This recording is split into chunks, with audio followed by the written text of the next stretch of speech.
and welcome to the 15th edition of The Edge. I'm Shyanne Swafford, filling in for Alexis Burhans. And I'm Zack. On this edition, we look into the competitions that are happening. And what CAD is doing and so much more. The CAD classroom has been working on different projects. This week, they have started a new project. The Edge's Matthew Miller has the story. In CAD, students have been working on a new project that tests both their skills and their creativity. They've been making food trucks. But where did the idea for this come from? So I spend a lot of time at night and on the weekends looking for new ideas for this class on either Facebook or Reddit or other teacher forums. And this was an idea that I came across, is designing food trucks. This project makes students team up and use multiple skills. Graphic design, a lot of is actually, it goes into trying to make your truck look as attractive as possible. Also architectural stuff, so knowing where to put everything to make it the most space efficient. And then there's not much mechanical in this, but if you so choose to put wheels on your truck, which I did, just make wheels. We kind of worked together to make our food truck, and I brought in the box for it, and we made it Baker's Bakery, and my last name's Baker. It's also a cafe, so we have pastries and cupcakes and coffee and stuff. This project will be given to future students of the class under the new name of Mechanical Engineering, Architecture, and Interior Design. That really needs an acronym. Reporting for The Edge, I'm Matthew Miller. We will keep you updated on the progress and the finished product of the food trucks when they are done. Students in collision repair have been hard at work on their Firebird project. Since we last checked in on collision repair, they have done many things with the Firebird, such as taking out the engine, patching holes, redoing floor panels. Currently, they are preparing for the priming process. Now we're prepping it for primer, the first step to doing body work and just making the car look pristine again. We're taking little sandpaper, anything that's shiny that isn't just straight metal, we're sanding it. We can't wait to see the finished project as the end of the year approaches. Make sure to keep up with The Edge for more. More new faces at the end of the year. Recently, Public Safety welcomed a new parapro. The Edge's Braeckevelt introduces us. Public Safety is looking new and fresh with a new parapro named Mr. Morris.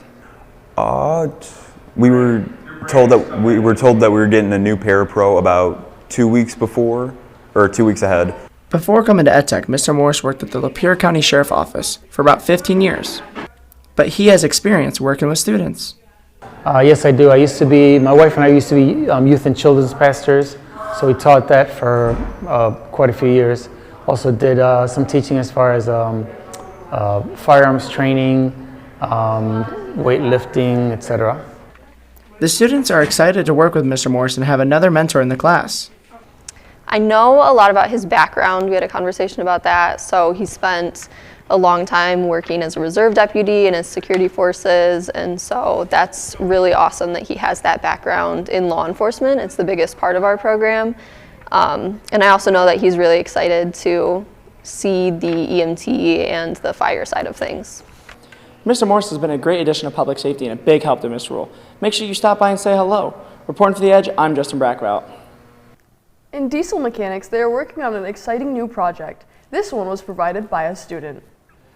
Wyatt Opperman from North Branch brought in an engine from a bulldozer. The bulldozer hasn't run in the past 18 years and was just sitting in his family's barn. Another senior, Rowdy Sawyer from North Branch, has been helping rebuild and get the machine running.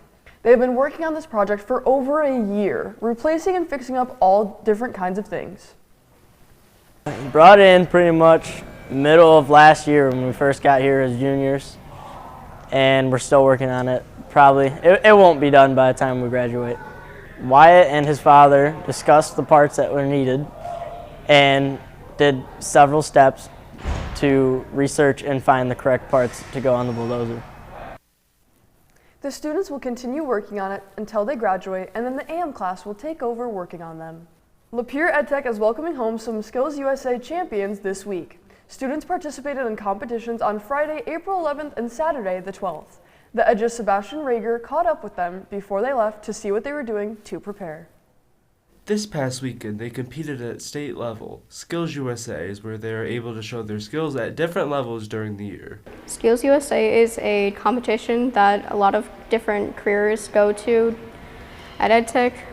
It's a regional skills and regional, states, and national level competition.